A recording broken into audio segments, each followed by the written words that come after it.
Maliligo kami sa dagat, mag night swimming. Dito kami sa Pitanan, dito sa beach ng aming kamag-anak. At mamayang gabi ay baka busy na kami sa pagkatay ng baboy at sa kapag ng karne para lutuin para kinabukasan sa birthday ng pamangkin namin. So update ko na kayo bukasan, dito lang.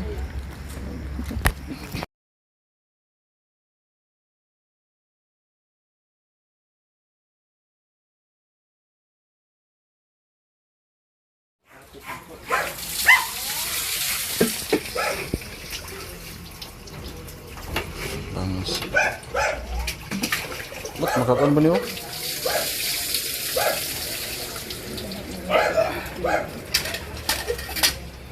Pilang kiloan ako eh? Nai 140, nai 160. Pare-pareha day? Nai 160. Oh, 70. Una. Ay, tinulaw.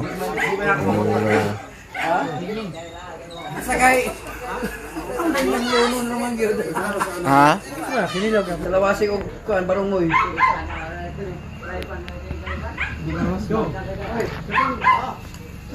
Kana ako binadada na si Roger.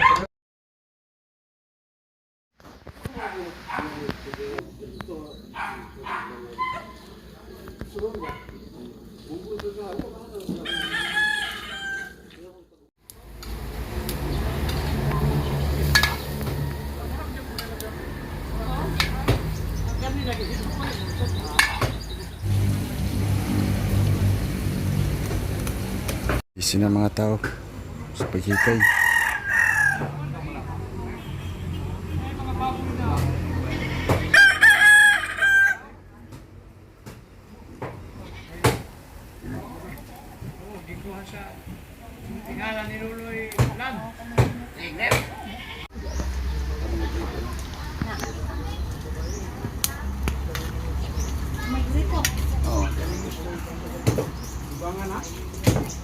Bawahan pa nila?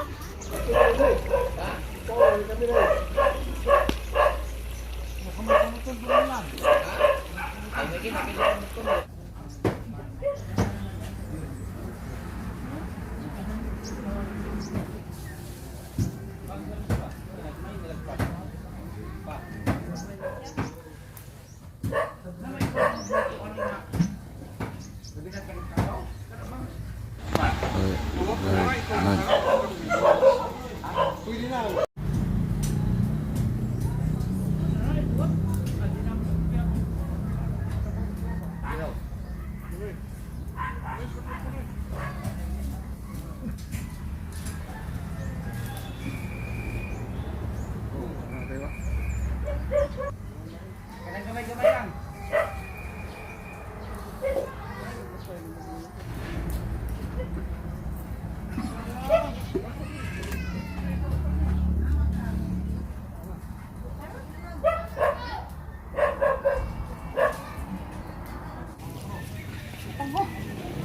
Ah, nakangkig kalayo.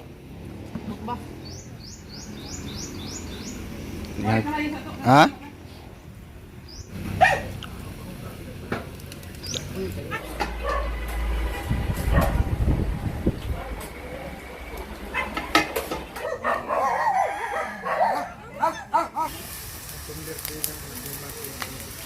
Humba.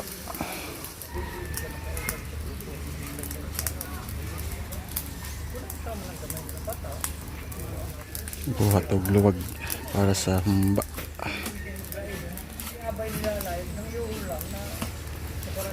Magandang araw po sa lahat at welcome back po again sa aking munting vlog. At sa araw na po to ay birthday po ng aming pamangkin po at dito sinilibrate sa Initaw sa lugar nila. Kami pa ay pumunta dito para tumulong po sa paghahanda ng mga pagkain nila kasi inimbitahan kami at para na rin din makatulong na rin po sa kanila. Yung biyahe namin ay umabot ng 6 na oras. So medyo malayo talaga yung sa amin at hanggang dito. Kaya maaga kami umalis dun sa amin. Alas 4:30 ng madaling araw at dumating kami dito mga malapit na mag alas 10. So malapit lang dito sa dagat at yung ulam nga namin kagabi ay ang sarap. Sobrang sarap po. Yung tinulang isda at saka yung kilawin. Napakasarap po. At minsan na kami makakain ng sariwang isda, yung presko talaga. Kaya talaga ako ay naparami ng pagkain kagabi, naparami ng kanin. At yung baboy na hinanda ay sobrang laki po, umabot ng 150 kilos siguro yun. Yung baboy na yun ay sana ay kakatayin o litsonin nung kasal ng pinsan ko, kaso hindi natuloy siyang litsonin. At hanggang umabot naman sa buwan na to ng February, kaya ngayon lang nahatulan. Kaya kinatay at hinanda para sa birthday ng pamangkin ko. Sabay na rin sa birthday ng tiyahin namin. A few inches later. At may pinuntahan kami sa grid kasi yung pinsan ni Papa ay may birthday rin. So pumunta kami doon para lang maka-attendance at makita sila. Kasi pangit naman, nandito na nga kami malapit sa kanila tapos di pa kami makapunta. At yung handaan nila ay may litson din at marami pang iba. Nag-eat-an na lang kami kasi marami pa kaming gagawin dun pagdating sa bahay ng ating pinsan. At ito nga po pala yung munisipyo nila dito sa Initaw.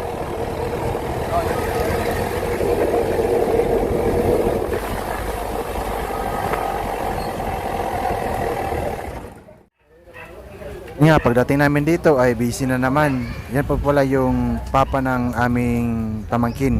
Yan yung pinsan ko po. At yan nga, ay okay naman, luto na naman. Sobrang dami po kasi niluto namin. May humba, kaldereta, ginagmay, at marami pang iba. Tapos yung cake ay yung pinsan lang po namin yung gumawa kasi marunong silang gumawa ng ganun. At may negosyo rin silang ganun. At ito yung kaganapan sa amin dito. At salamat sa panonood at hanggang dito na ako. Until next time, and this is Redbug. Bye-bye!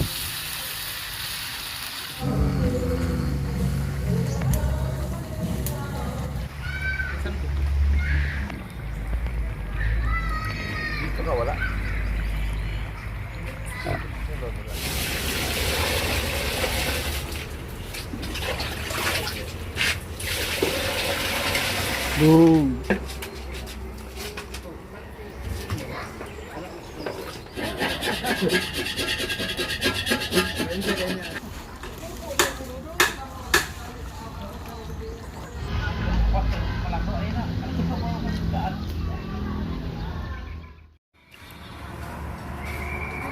Ke, pangaon sa mo, Ke? Ha? Pangaon sa mo, ha? Gusto mo karne?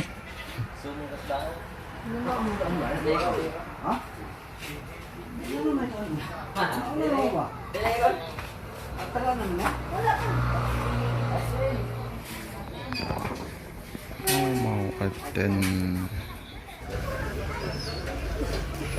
Nasiritingan na yung ibang mga bisita.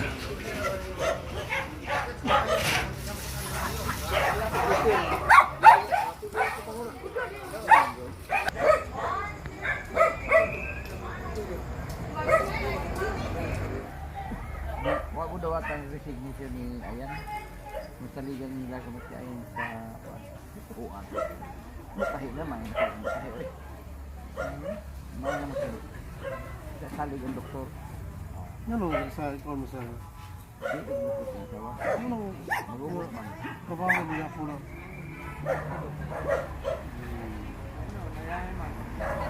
Katulis ka. Kaon nila. Ako